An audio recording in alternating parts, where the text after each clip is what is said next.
पश्चिम बंगाल की धरती पर जब कोई महिला सफेद साड़ी और सादा चप्पलों में नजर आती है तो वह हमें ममता बनर्जी की याद दिलाती है और हर किसी के मन में ये सवाल छोड़ जाती है कि क्या कभी कोई महिला ममता बनर्जी की जगह ले पाएगी। क्या कभी कोई महिला सीधे तौर पर भारतीय जनता पार्टी से टक्कर ले पाएगी। क्या कभी कोई महिला सीधे तौर पर मैदान में भारतीय जनता पार्टी को चुनौती देगी।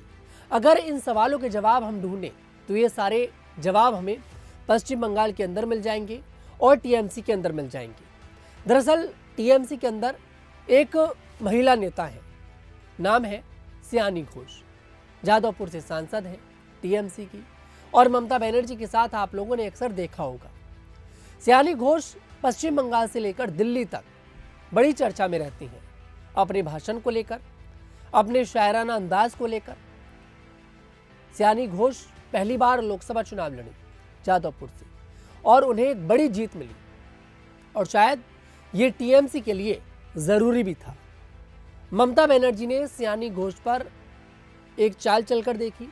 ममता बनर्जी ने तुक्का लगाया कि शायद सयानी घोष कुछ कमाल कर पाए और सयानी घोष ने कमाल भी किया। पहली बार सांसद बनी, दिल्ली पहुंची और दिल्ली में टीएमसी की आवाज बनी। लोकसभा के अंदर जब सयानी घोष के भाषण सुने जाते हैं तो लोग उनकी तारीफ करते हैं, चाहे पक्ष हो या फिर विपक्ष हो, चाहे इंटरनेशनल मुद्दा हो, ईरान इजराइल वाला मुद्दा हो या फिर ऑपरेशन सिंदूर का मुद्दा हो, एलपीजी का मुद्दा हो, देश के अंदर कोई भी मुद्दा हो, उस पर सयानी घोष शायराना अंदाज में भारतीय जनता पार्टी पर हमला करती हैं और सीधे तौर पर प्रधानमंत्री मोदी से सवाल भी पूछती हैं।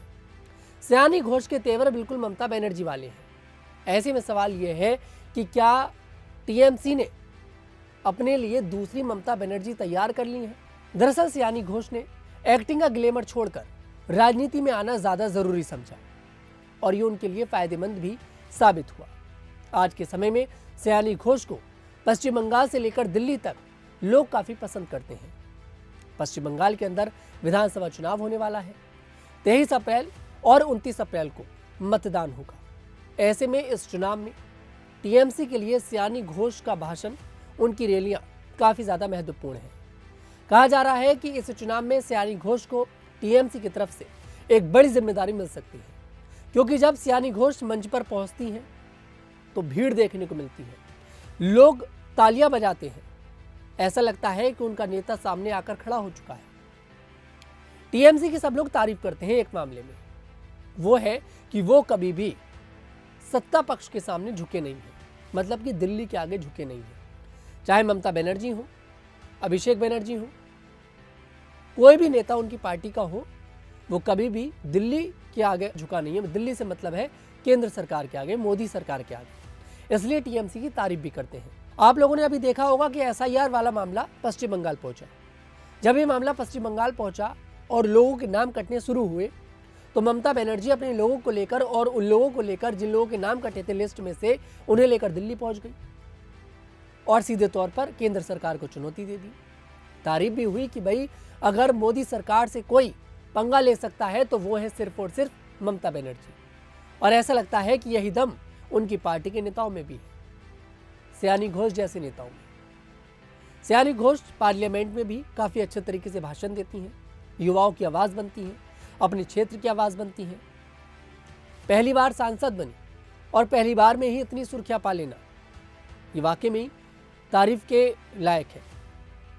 आपको बता दें, चुनावों में सयानी घोष का चुनाव प्रचार काफी ज्यादा असर इस चुनाव पर डालेगा, क्योंकि इस बार पश्चिम बंगाल का चुनाव जो है काफी ज्यादा सुर्खियों में है। इन शॉर्ट अगर मैं कहूं तो सयानी घोष भारतीय जनता पार्टी के लिए पश्चिम बंगाल के अंदर एक बड़ी चुनौती बन चुकी है।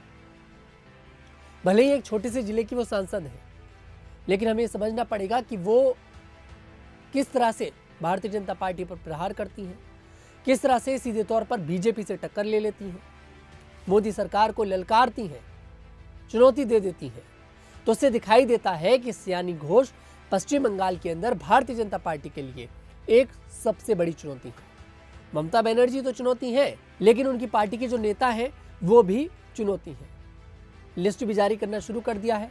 चुनाव में ज्यादा समय नहीं बचा है। 23 अप्रैल को पहला मतदान होगा, फिर 29 अप्रैल को मतदान होगा, मई में इसका परिणाम आ जाएगा। तो हमें यह समझना पड़ेगा कि भारतीय जनता पार्टी को सिर्फ ममता बनर्जी से नहीं लड़ना है, बल्कि भारतीय जनता पार्टी को उनकी पार्टी के छोटे नेताओं से भी लड़ना पड़ेगा, जो शायद छोटे नेता बनकर आए थे लेकिन आज के समय में बड़े नेता बन चुके हैं।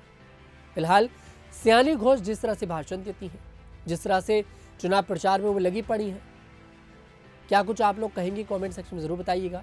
मैं तनुज दीक्षित फिर आपसे मुलाकात करूंगा, तब तक के लिए हमारे साथ देखते रहिए न्यूज़ 15।